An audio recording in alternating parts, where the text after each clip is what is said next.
అందరికీ నమస్తే.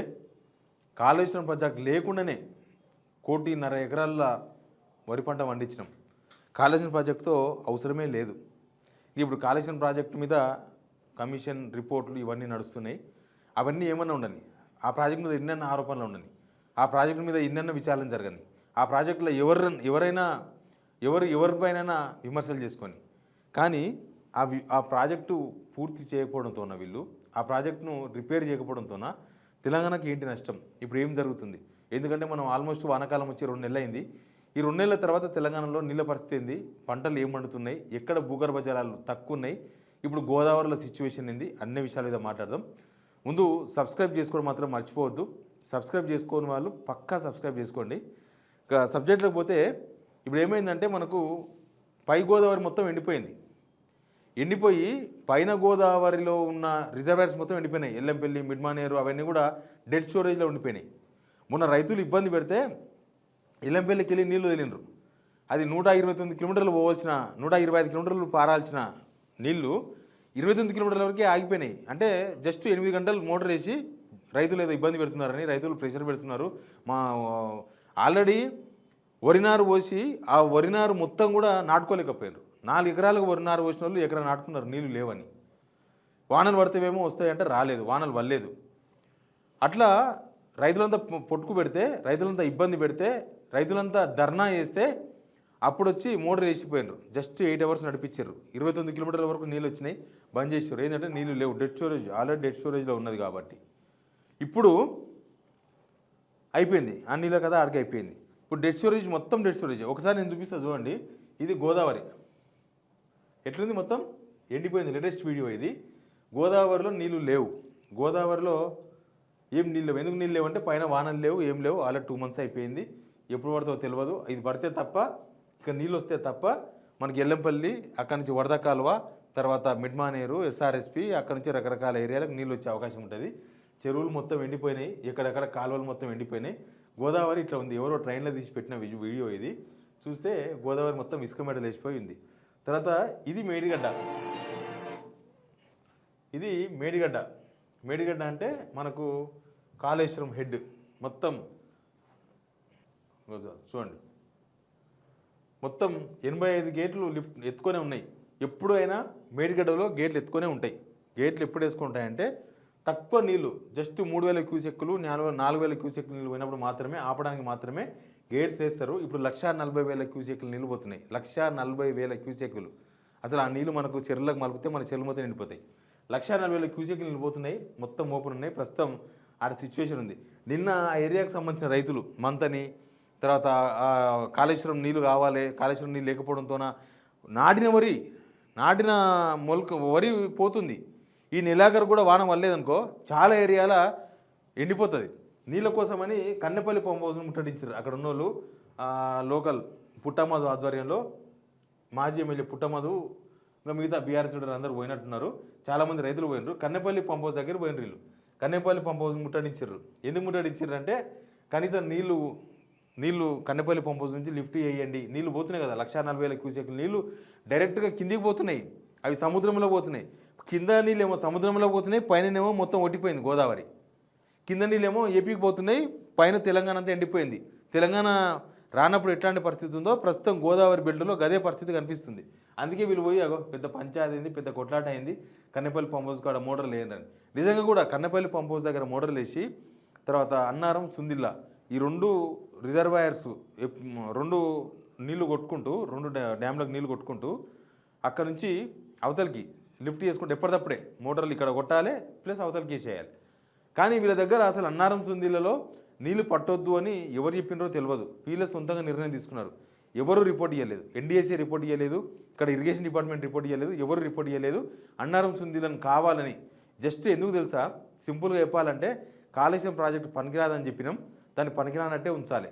దాని కనుక పనికొచ్చేదాన్ని చేసామనుకో మళ్ళీ మన మాట పోతుంది, మన తప్పైతే మనం చెప్పింది. ఇక చాలామంది జనాలు కూడా నిజంగానే కాళేశ్వరం పనికిరాదంటే నమ్ముతున్నారు కూడా కొంతమంది ఇంకా. కానీ కన్నెపల్లి నుంచి నడపవచ్చు, మేడిగడ్డతో సంబంధం లేకుండా నడపవచ్చు. కానీ వీళ్ళు కావాలని అది పాడైపోయిందని చెప్పనీకే, అది పనికిరాదని చెప్పనీకే మొత్తం ఎండబెడుతున్నారు. వీళ్ళ మాట కోసం, వీళ్ళ మాట పోతుంది. మేము చెప్పుకున్నాం కదా కాళేశ్వరం పాడైపోయిందని, కాళేశ్వరం కూలిపోయిందని రోజు చెప్తున్నాం కదా. ఇప్పుడు కనుక కాళేశ్వరం నీళ్ళు వాడితే ఇక చూసినరా వీళ్ళే కూలిపోయిందని నీళ్ళు వాడుతున్నారని మళ్ళీ వాళ్ళు మాట్లాడతారు. కాబట్టి ఈ పొలిటికల్ గేమ్లో రైతులు ఏమన్నా అయిపోయి, రైతుల పొలాలంతా ఎండిపోని అని చెప్పి వదిలేసిండ్రు. లేకపోతే నిజంగానే కన్నెపల్లి నుంచి కొట్టొస్తుంది నీళ్ళు. అట్లా మొత్తం అటుకెళ్ళే పరిస్థితి అంతా అగమ్య గోచరంగా తయారైంది.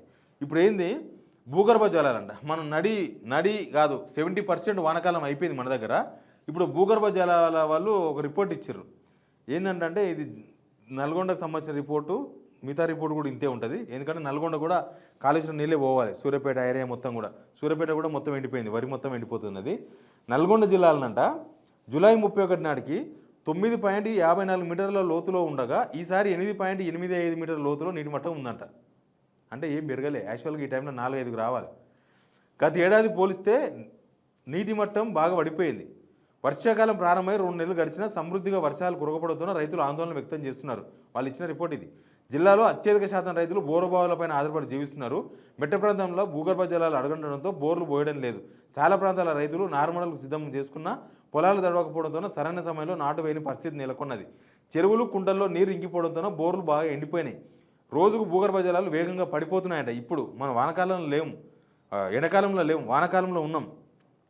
జూలైలో 24.20 మీటర్ల లోతులో ఉన్న భూగర్భ జలాలు అధికారిక లెక్కల ప్రకారం సూర్యాపేటల 24.20 మీటర్ల లోతున భూగర్భ జలాలు పడిపోయినాయంట. ఏంది? నల్గొండ జిల్లాలో జూలై 31కి 8.85 మీటర్ల లోపలికి ఉన్నాయి. ఎప్పుడైనా నీళ్ళు మనకు 5 కన్నా పైన ఉండాలి. 5 మీటర్ల కన్నా పైన ఉంటేనే బోర్లు వస్తాయి, లేకపోతే నీళ్ళు అంతే. ఇంకా నల్గొండ జిల్లాలో ఇట్లా ఉందని చెప్పి రాసినారు. వెలవెలబోతున్న చెరువులు కుంటలంట. జిల్లా వ్యాప్తంగా వందలాది చెరువులు నీళ్లు లేకపోవడంతో భూగర్భ జలాలు అడగండిపోయినాయి. సమృద్ధిగా వర్షాలు లేకపోవడంతో ఈ సంవత్సరం పరిస్థితి దారుణంగా తయారైంది. ఆగస్టు సెప్టెంబర్ నెలలో కురిసే వర్షాలపైనే భూగర్భ జలాల పరిస్థితి ఆధారపడి ఉంది. వానలు పడితే తప్ప పంటలు వండవు.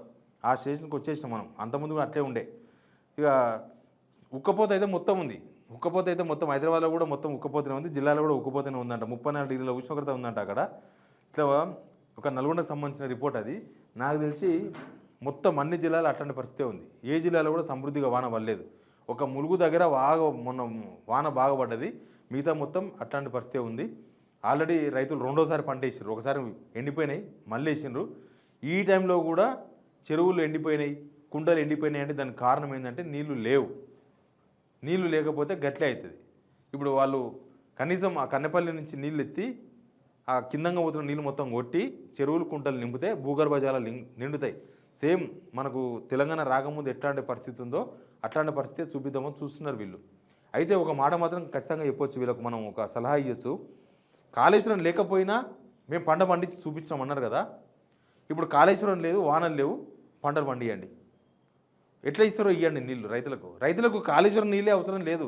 ఏదో ఒక నీళ్ళు, నీళ్ళ మీద ఇది కాళేశ్వరం నీళ్ళు, ఇది ఆ నీళ్ళు ఈ నీళ్ళని రాసి పెట్టుకొని ఉండదు. కాళేశ్వరం ప్రాజెక్టు ద్వారా వచ్చే నీళ్ళు కాళేశ్వరం నీళ్ళు. సింపుల్. కాళేశ్వరం మల్లన్న సాగరో కొండపోచమనో ఆ రిజర్వాయర్ నుంచి వచ్చే నీళ్ళు కాళేశ్వరం నీళ్ళు. అంతేగాని ఇది కాళేశ్వరం నీళ్ళు, ఇది కల్వకుర్తి నీళ్ళు అని ఎక్కడేం రాసిపెట్టి ఉండదు నీళ్ళ మీద. కాళేశ్వరం స్ట్రక్చర్స్ వాడుకొని వచ్చే నీళ్ళు కాళేశ్వరం నీళ్ళు. మీరు కన్నెపల్లి నుంచి తీసుకొచ్చి ఎలంపల్లిలో వస్తే ఆ నీళ్ళు కిందకు వస్తే అవి కూడా కాళేశ్వరం నీళ్ళే. సూర్యాపేట దాకా పోయేది. ఇప్పుడు సూర్యాపేటలో ఎండిపోయినాయంట. ఎవరు సమాధానం చెప్తారు? కానీ ప్రభుత్వం మాత్రం మీరు కాళేశ్వరం నీళ్ళు వస్తారో ఇంకేం నీళ్ళు వస్తారో రైతులందరూ కూడా పంటలు ఎండిపోతాయి. ఈ నెలాఖరు కూడా అవసరం లేదు, ఇంకొక 2-3 వారాలు వాన పడకపోతే పరిస్థితి చాలా అగమ్య గోచరంగా ఉందంట. పొలాలు మొత్తం ఎండిపోతాయి. డ్రమ్ములతోనో లేకపోతే ట్యాంకర్లతోనో ఎన్ని నీళ్ళు పోస్తారు? కాబట్టి ప్రభుత్వమే దీనికి ఏం సొల్యూషన్ కనిపెడుతుందో చూడాలి. వాన పడితేనేమో టెన్షన్ లేదు. వాన పడి ఒకరోజు వాన పడుతుంది, ఒక వారం రోజులు గట్టిగా ఎండ కొడుతుంది. ఆ ఉష్ణోగ్రతలు కూడా చాలా నమోదవుతుంది, 30-34 డిగ్రీలు ఉంటుంది. కాబట్టి పంటలు వేసిన ఆల్రెడీ వరి నారు కానీ మిగతా అంతా చాలా డేంజర్ పొజిషన్లో ఉన్నాయి. ప్రభుత్వం ఏమో కాళేశ్వరం బాగు చేయొద్దు, కాళేశ్వరం నీళ్ళు వాడొద్దు, కాళేశ్వరం తీసుకొస్తే మన పరువు పోతుంది అని చెప్పి పరువు కోసమని రైతుల పొట్టగొట్టే ప్రయత్నం నడుస్తున్నది. ఇక పరిస్థితిని మీరు అర్థం చేసుకుంటారు అనుకుంటున్న రైతులు, జనం అందరూ కూడా తెలంగాణలో ఎట్లాంటి సిచ్యువేషన్ వచ్చిందో ఇప్పుడు. Please subscribe signal TV.